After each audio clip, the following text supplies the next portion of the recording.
Have you ever felt like you're running on a hamster wheel? You're constantly busy, checking things off your to-do list, replying to emails, running errands.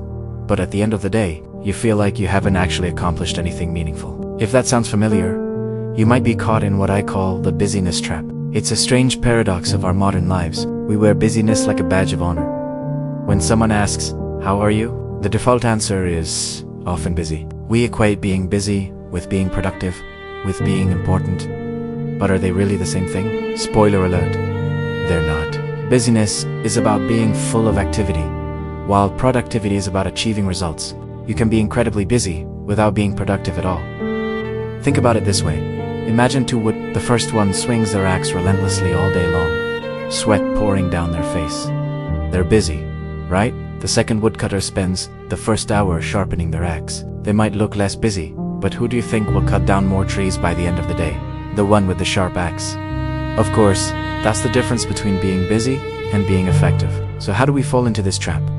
It often starts with a lack of clarity. When we don't know what our true priorities are, everything seems equally important. That urgent but unimportant email gets the same attention as the deep, focused work that could actually move our career or personal life forward. We become reactive instead of proactive, letting our day be dictated by other people's agendas instead of our own. Another reason is the dopamine hit we get from completing small, easy tasks. Answering an email, crossing off a minor item on our list, it feels good. It gives us a little jolt of accomplishment.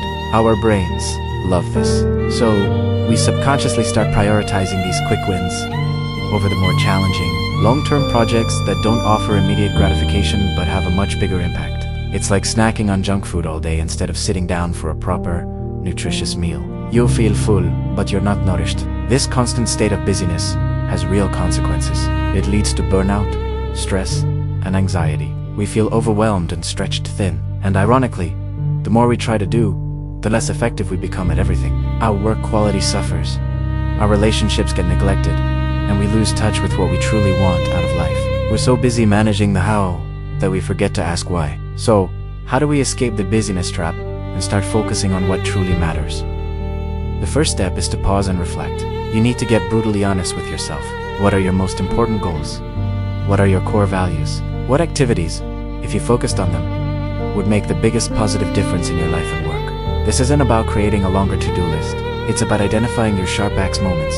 A powerful tool for this is the Eisenhower matrix. You've probably heard of it. It divides tasks into 4 quadrants. Urgent and important. Important but not urgent. Urgent but not important. And not urgent and not important. Most of us spend our time in the urgent but not important quadrant emails. The interruptions. The pointless meetings. This is the heart of the busyness trap. The real magic happens in the important but not urgent quadrant. This is where strategic planning, learning new skills, building relationships, and taking care of your health reside. This is where you sharpen your axe. To make time for this quadrant, you have to consciously decide to do less of the other stuff. This means learning to say no.